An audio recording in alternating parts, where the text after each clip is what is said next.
17 misioneros entre sacerdotes religiosos y laicos fueron asesinados este 2025, según la agencia vaticana Fides en su informe anual. Puerto Rico reconoce legalmente al concebido como persona natural con plenos derechos en medio de tensos debates políticos, médicos y jurídicos. Con la promesa de reactivar la economía y más puestos de trabajo en Honduras, el político y empresario Nasri Asfura inicia su mandato en enero de 2026. Los obispos llaman a la reconciliación y la unidad tras el tenso proceso electoral. La despenalización del aborto en México avanza en 2025, pero el movimiento Provida no renuncia a impedirlo, mientras la Iglesia redobla esfuerzos por la reconstrucción de la paz. Venezuela cierra el 2025 en medio de intensas tensiones políticas en el frente interno y externo, pero con esperanza y alegría de tener a sus dos primeros santos. Hola amigos, hola Eddie, un penúltimo programa. Así es, Natalie, qué gusto poder compartirlo contigo y también con todos nuestros televidentes desde los estudios en Lima, Perú. Bienvenidos a su noticiero con enfoque católico EWTN Noticias. Soy Natalie Paredes. Soy Eddie Rodríguez Morel, gracias por acompañarnos.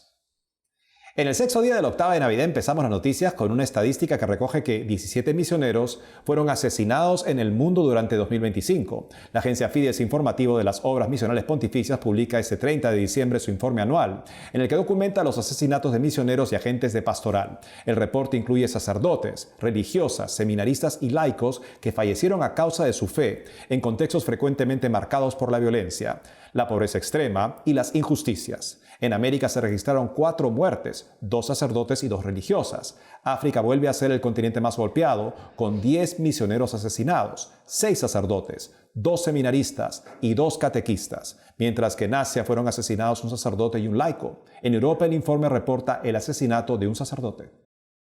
Por otro lado, Puerto Rico vive un cambio histórico en sus leyes para proteger la vida desde la concepción. A continuación, todos los detalles de esta noticia. El 21 de diciembre, la gobernadora de Puerto Rico, Jennifer González, firmó una ley que modifica el Código Civil para reconocer al concebido como persona natural desde cualquier etapa de gestación, otorgándole plenos efectos civiles. Con esta ley, el niño por nacer puede recibir beneficios legales en herencias, seguros, daños y perjuicios, donaciones y derechos patrimoniales. La ley, conocida como Proyecto del Senado 504, de autoría del presidente del Senado, Tomás Rivera, busca ampliar la protección legal del concebido sin afectar los derechos de la mujer gestante. La medida ha generado debate entre sectores políticos, médicos y jurídicos. El senador Adrián González criticó que la ley no permitirá que los bebés nacidos por métodos artificiales tengan los mismos derechos.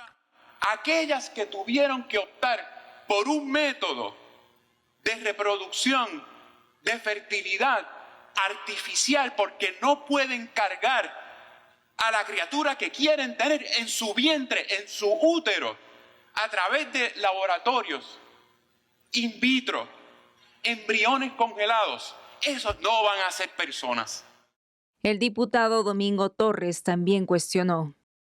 El PS 504 genera incertidumbre jurídica y en el derecho, la incertidumbre siempre pone derechos en riesgo.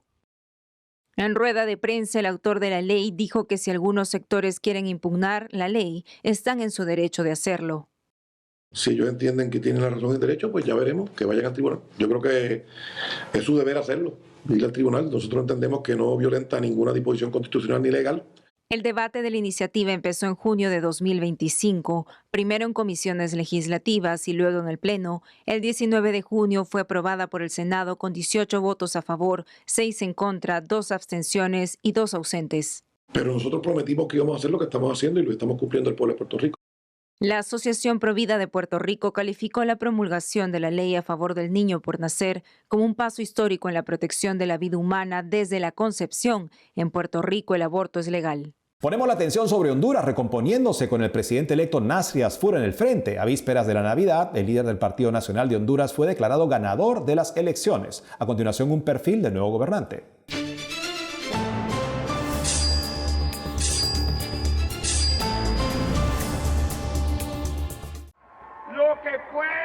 Nasri Juan Asfura, hijo de inmigrantes de ascendencia palestina y presidente electo de Honduras, fue por casi 8 años alcalde del Distrito Central, que incluye Tegucigalpa, capital del país. Se postuló para presidente en 2021, Por entonces, firmó un acuerdo con la Iglesia Evangélica y se comprometió a respetar la vida, así como la definición del matrimonio como una unión entre hombre y mujer. Fue derrotado por la actual presidenta de izquierda, Xiomara Castro. En su campaña para este 2025 se comprometió a reactivar la economía y el empleo en Honduras, con inversión privada y extranjera. Sobre la violencia que tanto afecta al país, prometió reforzar la policía.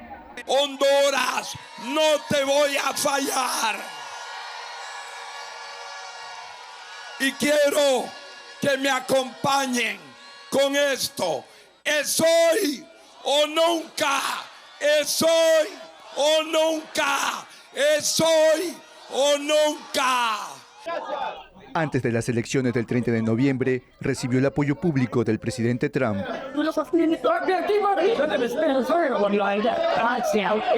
En Honduras no hay segunda vuelta. Los resultados indicaron que había muy poca diferencia entre Asfura y Salvador Nasrallah. Luego de un tenso proceso de conteo de votos, las autoridades electorales anunciaron el 24 de diciembre que Asfura era el vencedor con 40,26%, seguido de Nasrallah con un 39,39%, lo que denota una fuerte polarización en la población. Por ello, los obispos, en su saludo navideño, animaron a volver la mirada a aquello que es común y los une, y que será un camino de reconciliación para todos. El presidente electo Nasri Asfura asumirá el poder el 27 de enero de 2026. ¡Vamos a ganar!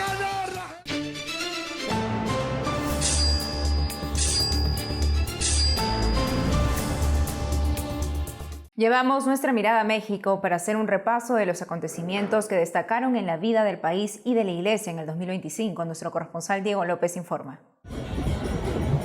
Uno de los temas más relevantes fue la continuación de la despenalización del aborto en distintos estados del país. En México, este proceso se ha dado de manera gradual, ya que cada entidad debe modificar su legislación local. Durante este año, los congresos de Nayarit, Campeche, Yucatán y Tabasco aprobaron la despenalización del aborto hasta las 12 semanas de gestación, y en estados como Chihuahua aún queda pendiente.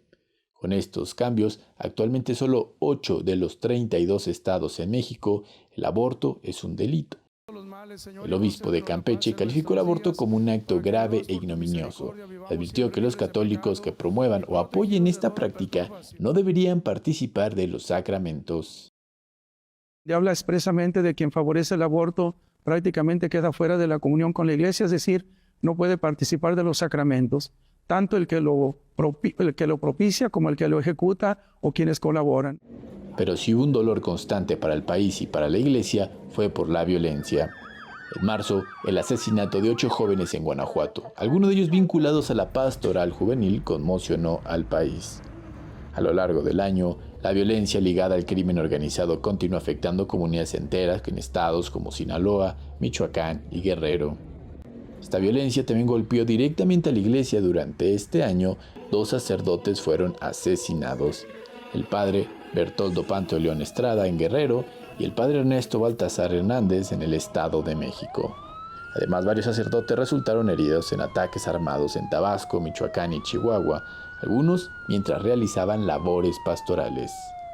Entre 2018 y 2024, al menos 10 sacerdotes fueron asesinados y otros 10 sufrieron agresiones y se registraron cerca de 900 extorsiones y amenazas contra miembros del crimen organizado.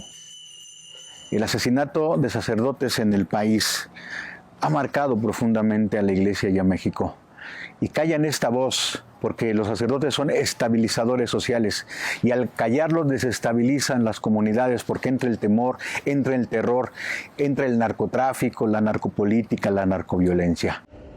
Frente a este panorama, la Iglesia redobló esfuerzos por la reconstrucción de la paz. Este año se impulsaron más de 300 iniciativas en todo el país, que incluyen formación de mediadores, atención a la salud mental y acompañamiento a víctimas.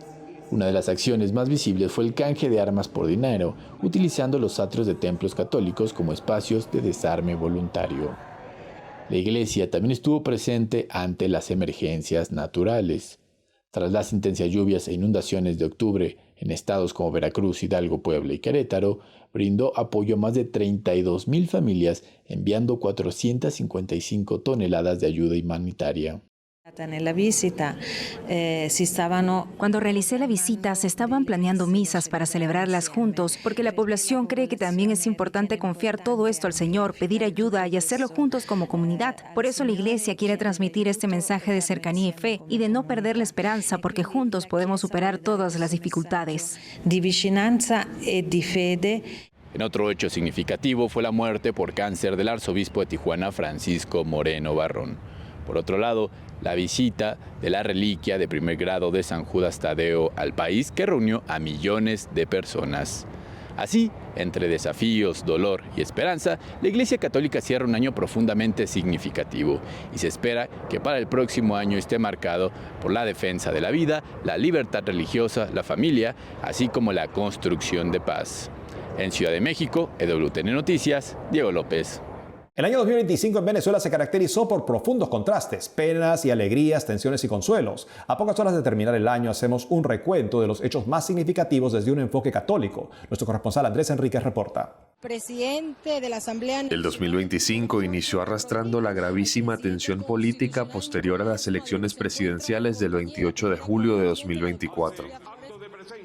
A principios de enero, Nicolás Maduro se juramentó como presidente para el periodo 2025-2031, a pesar de los amplios cuestionamientos internacionales sobre su legitimidad, de las protestas masivas en el país y de los constantes llamados de la Iglesia a que se respete la voluntad popular expresada en el voto.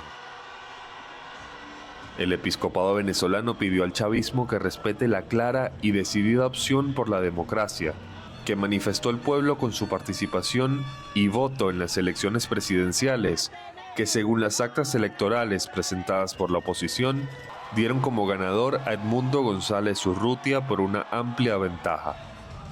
La Iglesia denunció que su labor en Venezuela no resulta nada fácil por la deriva autocrática de la política nacional.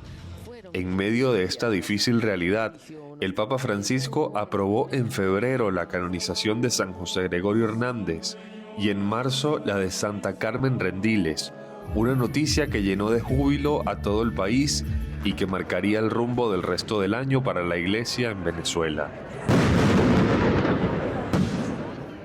Así, después de varios meses de preparación en los que el episcopado puso en marcha una gran campaña llamada Santos para Todos, por fin el Papa León XIV inscribió en el libro de los santos a los primeros 2 venezolanos, el 19 de octubre de 2025. Ese día, miles de jóvenes reunidos en Caracas y en todo el país compartieron una alegría tan inmensa en sus corazones que les permitió mirar hacia el futuro y caminar hacia la santidad. La canonización, sin embargo, fue manipulada por los sectores políticos venezolanos para sus propias agendas. En Roma, la comitiva de Nicolás Maduro fue acusada de agredir a un periodista venezolano, y dentro del país fue el propio Maduro el que acusó a los obispos, especialmente al cardenal Baltasar Porras, de sabotear el proceso de canonización de San José Gregorio. En la vitrina. A partir de entonces, la persecución del chavismo contra el episcopado se agravó exponencialmente, sometiendo a los obispos y al propio cardenal Porras a tratos humillantes y atropellos, violando reiteradamente sus derechos ciudadanos. Los últimos meses del año también se vieron marcados por el despliegue militar de Estados Unidos frente a las costas de Venezuela, que diversos analistas han advertido se trata de un mecanismo para sacar a Maduro del poder. El Papa León dijo que el diálogo es la solución ante el aumento de las tensiones de los Estados Unidos con Venezuela, señalando que con la violencia no se gana.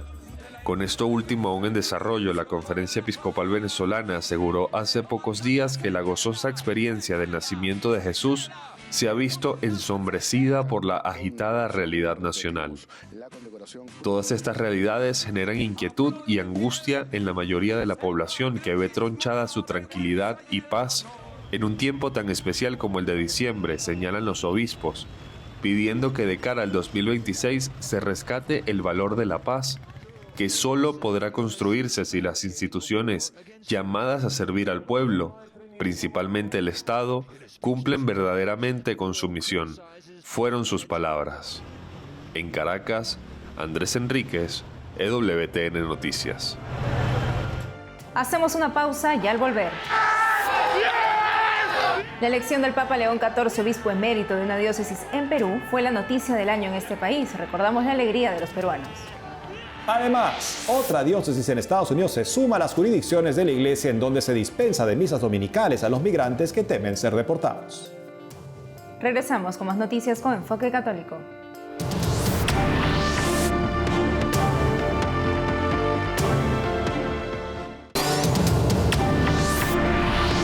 Llevamos la atención hacia Estados Unidos. En estos días sede importantes diálogos para la paz en Tierra Santa y Europa Oriental, sin dejar de lado que en otras partes del mundo como África y Asia también se viven conflictos cuya solución sigue inconclusa. Veamos cómo informó EWTN News Nightly el reciente encuentro entre el presidente Trump y sus homólogos de Israel, Ucrania, Netanyahu y Zelensky. El primer ministro israelí Benjamín Netanyahu viajó a Florida para reunirse con el secretario de Estado de Estados Unidos, Marco Rubio, y luego con el presidente Donald Trump.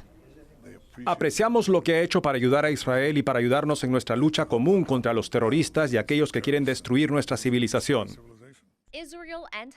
Israel y Hamás ya acordaron un alto al fuego en Gaza. Ahora el gobierno de Trump quiere pasar a la segunda fase del proceso de paz.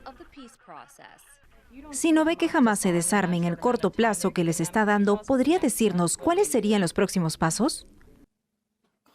Será horrible para ellos, horrible.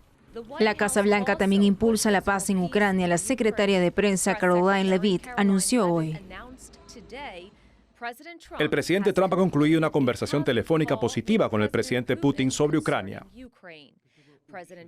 Trump llamó este domingo al presidente de Rusia antes de recibir al presidente ucraniano Volodymyr Zelensky en Mar-a-Lago. Podríamos estar muy cerca. Hay 1 o 2 temas muy espinosos, muy difíciles, pero creo que lo estamos haciendo muy bien. Hemos avanzado mucho hoy, pero en realidad lo hemos logrado en el último mes. Estados Unidos ofreció a Ucrania una garantía de seguridad de 15 años, pero Zelensky dijo que preferiría una alianza que durara hasta 50 años. Y acordamos que las garantías de seguridad son el hito clave para lograr una paz duradera. Aún no está claro cómo Ucrania y Rusia resolverán sus desacuerdos sobre el territorio ocupado por Rusia. Debemos respetar nuestras leyes y a nuestro pueblo. Respetamos el territorio que controlamos. Nos estamos acercando a un acuerdo sobre eso, y ese es un tema importante. Sin duda, es uno de los grandes temas. Las noticias de la Iglesia en Perú en 2025 cierran con la más grande novedad, que fue la elección del Papa León XIV, exobispo de Chiclayo, diócesis en el norte del país. Quienes lo conocieron cuentan la emoción que los embargó. Recordemos. Con gritos de júbilo y algarabía, recibieron los seminaristas de la diócesis de Chiclayo la elección de Monseñor Robert Prevost como nuevo pontífice de la Iglesia Católica. Quien grabó el video del preciso momento cuenta. Es saber que hemos conocido al Papa, que ha estado con nosotros, que ha comido con nosotros, que ha compartido la misa con nosotros y sobre todo que tenemos fotos. El padre Marcos Ballena, administrador del seminario Santo Toribio en Chiclayo, también describe la emoción vivida. Ya todos saltaron de alegría y de gozo, como si hubiéramos ganado el mundial. Indica que quienes conocían a Monseñor Prevost sabían que llegaría alto. Ese es el concepto que teníamos cuando ya lo conocíamos. Monseñor Robert está hecho para cosas mayores, como se dice. La diócesis es una cosa mayor también, por supuesto, pero conociéndolo a él y cómo también se deja llevar por el Espíritu Santo, está hecho para cosas mayores. Janina Cesa, exdirectora de Caritas Chiclayo y quien trabajó muy de cerca con Monseñor Prevost en diversas campañas sociales a favor de los necesitados, narra lo que decía el futuro Papa antes del cónclave. Siempre decía que sea la voluntad de Dios. Eran sus respuestas y bueno, Chiclayo está de fiesta porque tenemos un Papa peruano con un corazón chiclayano. En Chulucanas, donde el joven padre Prevost inició su labor misionera en el Perú en 1985, el compadre y la hijada del Papa también expresaron su alegría. Yo saltando por todo mi jardín, primera vez que tengo esa reacción de tanta alegría y euforia de estar saltando sola en mi casa y gritando. De eso sí puedo dar fe de que Padre Roberto es un ángel de Dios acá en la tierra, ¿no? Yo se lo he dicho siempre varias veces, ¿no? Las parroquias Santa Rita de Casia y Nuestra Señora de Monserrate en Trujillo, que el Papa impulsó siendo sacerdote, también se llenaron de júbilo con la elección del Papa y recuerdan sus enseñanzas. Nos decía, ¿no? Todos somos iguales y hay que estar siempre integrados, unidos. Gracias. Gracias por ese espíritu agustiniano que impulsaste en mi persona. Decía San Agustín que si nuestro amigo tiene una dicha mayor que la nuestra, nos alegramos más que si fuera nuestra. Y este es justo el sentimiento de los peruanos que conocieron al Papa. Se alegran y rezan por aquel humilde y cercano amigo que impactó en sus vidas y que ahora tiene la misión de llevar las riendas de la Iglesia Católica. En Perú existe un pueblo llamado Saña, donde el santo patrono del episcopado latinoamericano Toribio de Mogrovejo dejó una importante huella. Hasta allí iba el Papa León XIV, siendo obispo de Chiclayo, para tener un encuentro espiritual especial con los fieles. Veamos.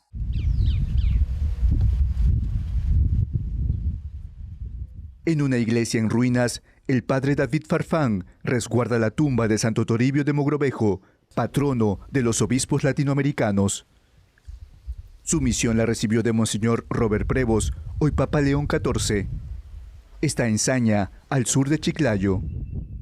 Saña, aquí en el Perú, es puerta del cielo, porque donde muere un santo se abre una puerta al cielo. Algo que aprendió del Santo Padre cuando era obispo de Chiclayo. Recuerdo que su santidad, en una misa celebrada en la fiesta a Santo Toribio, un 27 de abril, preguntó a la asamblea presente en la Eucaristía: ¿han estado en Tierra Santa? Nos hizo recordar que Perú es tierra ensantada, y de manera especial aquí. El padre Farfán cuenta que cuando el español Santo Toribio llegó al norte del Perú en el siglo XVI, decidió ir al Valle de Saña antes que a Lima. Así que el primer decreto desde Saña y llega a España es justamente condenando esta trata de personas, la marca de fuego que significaban las iniciales de quien compraba a un esclavo. Tras una ardua labor como arzobispo de Lima, cuya jurisdicción abarcaba gran parte de Sudamérica hispana, falleció en 1606, justo aquí, donde ahora está este altar. Luego de un largo trayecto, he llegado hasta la ciudad, donde falleció Santo Toribio de Mogrovejo. Hasta aquí venía el Papa a rezar ante la imagen del patrono del episcopado latinoamericano. Evitaba entrar con el carro acá, caminaba. Le gustaba ese encuentro con los feligreses que esperaban para celebrar la Santa Eucaristía. Para el sacerdote, el Papa y el Santo tienen similitudes, como la vida de oración y el amor a la Virgen. Ambos aprendieron quechua, la lengua de los incas, para hablar con la gente. Y ya tienen por las redes sociales en mulo, ¿no? Santo Padre en un mulo, pues era en el que se movilizaba Santo Toribio. Santo Toribio fue velado en el templo de San Agustín de Saña, el primer convento agustino de Sudamérica, fundado en 1584. Se le puso el hábito agustino, franciscano y dominico, según su deseo. Fue enterrado en la iglesia matriz del pueblo, hoy en escombros. Sus restos ahora están en el arzobispado de Lima. En Saña queda una parte de su tibia. Con permiso del Papa León XIV, el 13 de diciembre inició aquí un año jubilar por los 300 años de la canonización de Santo Toribio de Mogrovejo. Se espera que el primer pontífice agustino y devoto de Santo Toribio visite el Perú en el marco de este nuevo jubileo. En Saña, Abel Camasca, EWTN Noticias. Y en Estados Unidos, una diócesis dispensa de la misa dominical a los fieles que temen ser deportados. El obispo de la diócesis de Columbus, Ohio, Earl Fernández, ha concedido una dispensa temporal de la obligación de asistir a misa dominical a migrantes. La medida aplica hasta el 11 de enero de 2026 y responde al aumento de operativos de control migratorio en la zona, que genera miedo entre las comunidades de inmigrantes, especialmente durante la temporada navideña.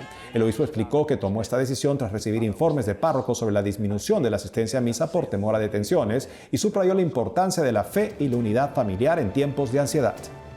Hemos llegado al final del programa, amigos. Gracias por habernos acompañado. Saben que pueden seguirnos como siempre en las redes sociales y también de lunes a viernes a las 12 del mediodía, hora de Miami, en Radio Católica Mundial y su programa Más que Noticias con un servidor. Hasta entonces.